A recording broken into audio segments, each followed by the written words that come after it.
When I was 22, I started renting the downstairs apartment in my parents' house just to save money, but also have a little more privacy. Even though my parents would go away a decent amount, it still just felt like I had no privacy and couldn't even have friends or girls over in peace. The downstairs apartment is separated by a lockable door in the stairway. It was an open layout down there, with the mini kitchen being a part of the living room area. There was then my bedroom, bathroom, and laundry room down the hall, and a side entrance through the living room. This happened on a weekend that my parents were away, so I could be as loud as I wanted. I had my friends Anthony and Jay over just to shoot the shit and have a couple drinks on the couch watching the hockey game. Since my parents weren't home, we were blasting music as we chilled. I wouldn't say I got drunk, but I definitely got a buzz going by the end of the game. I would keep the door between my apartment and the upstairs unlocked when my parents were gone, since I didn't have to worry about them randomly coming down. I kept the drinks in the fridge upstairs since it was bigger and quite literally just worked better. Since my friends drove and had been drinking, both of them decided to crash at my place for the night. The couch down there was massive. It could easily sleep 3 people if they laid down the correct way. So after a pretty long night of drinking, I said goodnight and went to my room to go to sleep. I found myself waking up in my bed a few hours later. It was still the middle of the night, or early morning hours. I immediately heard what most likely woke me up. I heard footsteps from upstairs. Someone was walking around up there. It was a pretty natural assumption that it was Anthony or Jay going upstairs to check my parents' fridge for cold water or something, so I didn't let it bother me. I closed my eyes again, only to hear something else just a couple minutes later. The sound of my bedroom doorknob. Someone tried twisting it, but it was locked. I always lock my bedroom door, it's just a force of habit. I wondered why either of them were trying to come in. But I was tired and figured if I just didn't say anything and pretended to be asleep, they'd go back to sleep themselves. Maybe it sounds weird, but I just didn't have the energy to be bothered at all, and it worked. I fell asleep shortly after that. When I woke up the next morning, Anthony was already gone, but Jay was still asleep on the couch. When he heard me open the fridge door, he slowly started moving around and rubbing his eyes. I asked him if he was trying to come into my room last night, and he said no, he didn't think so, but that he didn't remember because he got pretty drunk. He and I went to a nearby deli to get some bacon, egg, and cheeses and coffee, and then we ate them in my backyard. He left not long after that, and I pretty much went about my day as usual. I didn't ask Anthony if he tried coming into my room because honestly I didn't care that much about it. It really wasn't a huge deal. I think I spent most of that Saturday out of the house doing stuff with other friends. I got back home pretty late at night, but not really intoxicated because that day was more of a marathon, and by then I'd sobered up. I was beat though, so I had a snack, washed up, and went straight to bed. When I say went to bed, I actually mean I crawled into bed and watched like an hour of something on TV. After I turned off the TV, right away, I heard it. Creaks and thumps from above, almost sounding like footsteps similar to the night before, directly overhead in the kitchen upstairs. I had to really focus and listen, but the sound stopped. I felt my heart start beating a bit faster.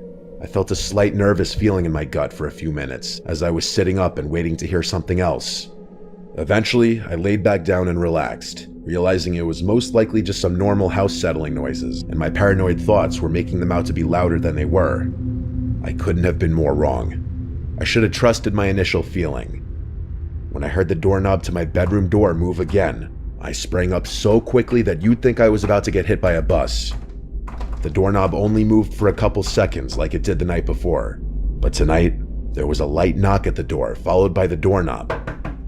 I didn't say a word. I reached for my phone, which was on the bed, and started texting my family along with Anthony and Jay.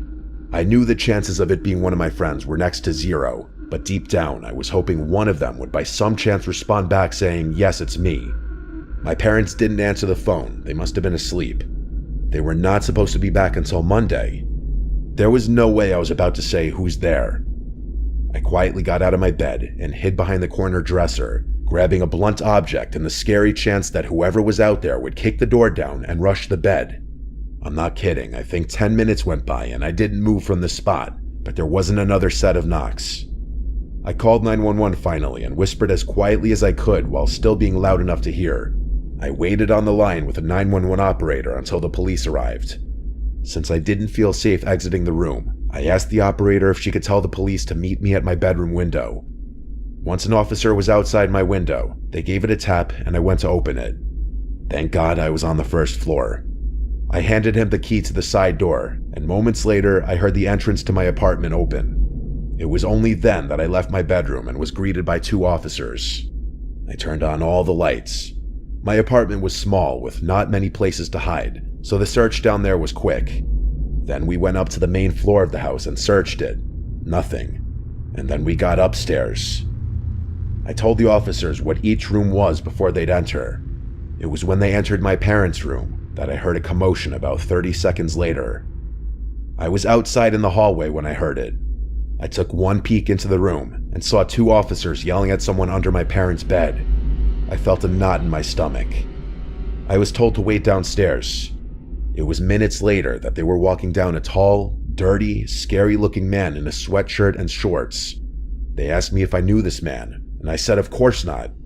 The look of hate that man gave me was haunting. He looked like he could have been homeless, crazy, or both. Once he was out of the house, I felt a million times better. The police told me that if I or my parents wanted to follow up with this, to call the precinct. After they left, the first thing I did was text every family and friends group chat I had. Being that it was so late, only a few people responded. I called my parents first thing in the morning to explain what happened. They were of course in awe, as anyone would be, but because the man was homeless and nothing was apparently stolen, my parents didn't pursue any legal action.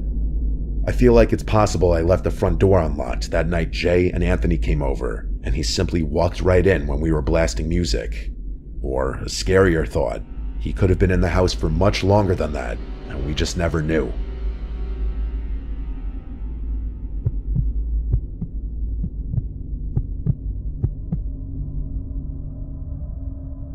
I've always loved the quiet. I moved up to this little cabin in rural upstate New York about 5 years ago, away from the chaos of the city. The place is big, secluded, and the woods stretch out far beyond my property. The nearest neighbor is miles away, and the only sounds you can hear are the wind in the trees and the occasional bird chirping in the distance. It's peaceful, and that's how I like it. Fishing is my thing. I spend most of my time on the lake that sits just behind my house. It's the perfect place to escape everything. I don't mind being alone. Hell, I enjoy it. The cabin has a huge deck that looks out over the woods. I often sit out there with a cold beer in my hand, watching the sun dip behind the trees and listen to the nighttime sounds of the woods. It's always been peaceful, until recently. It started about 2 weeks ago. I was on the deck, like usual, just staring into the dark, when I heard something. A snap of a twig in the distance. I didn't think much of it. Deer, maybe, or a raccoon. The woods are full of life, and I've gotten used to the noises over the years. But as the days went by, the sounds became more frequent. At first, it was just that, twigs snapping or leaves rustling, things I thought were just animals. But then, one night, I heard something different. A scratching sound. It came from the side of the house, somewhere near the window of the spare bedroom. It was quiet, almost like it was trying to be sneaky. I stood up my chair, heart pounding a little faster than usual. I waited, but nothing came after that. Probably just a squirrel, I told myself. But I didn't feel right. I decided to go inside and lock up for the night. The next evening, I heard it again.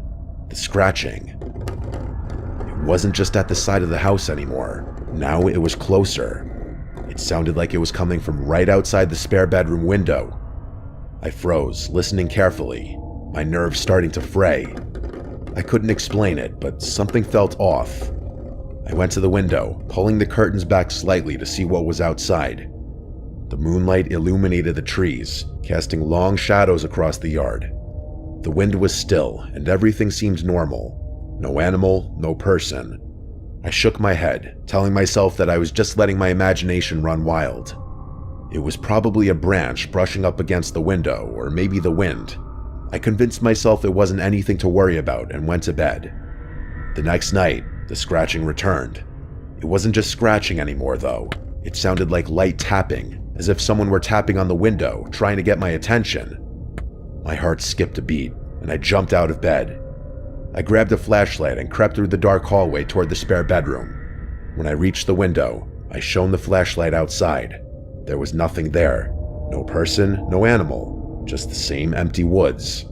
But I couldn't shake the feeling that I wasn't alone. I couldn't explain it, but something was wrong. The air around me felt thick, heavy. I went back to bed, but I couldn't sleep. Every little noise seemed louder, and every creak of the floorboard sounded like someone was moving around in the house. I stayed awake, listening, but eventually I fell asleep out of sheer exhaustion. The nights went on, and the sounds didn't stop. I'd hear them every night, always the same. A tap, a scratch, sometimes even a faint whisper that seemed to come from within the walls. I tried to ignore it, but it was getting harder. One night, I decided to confront whatever was causing it. Maybe it was just an animal, I thought. Maybe a raccoon or some other critter had found its way inside. I grabbed a crowbar from the shed out back, figuring it might be a good idea to have something in case things got weird. I went to the spare bedroom and carefully opened the door. The air inside felt stale, like it hadn't been touched in ages. I hadn't used the room in months. I shone the flashlight around the room, moving slowly, checking every corner, under the bed, behind the dresser. Nothing. I stood there for a minute, feeling like an idiot. There was nothing. It was just the same old room, empty. But as I turned to leave, I noticed something. The closet door was slightly ajar. I don't remember leaving it that way. My stomach dropped. I slowly walked over and pulled open the door.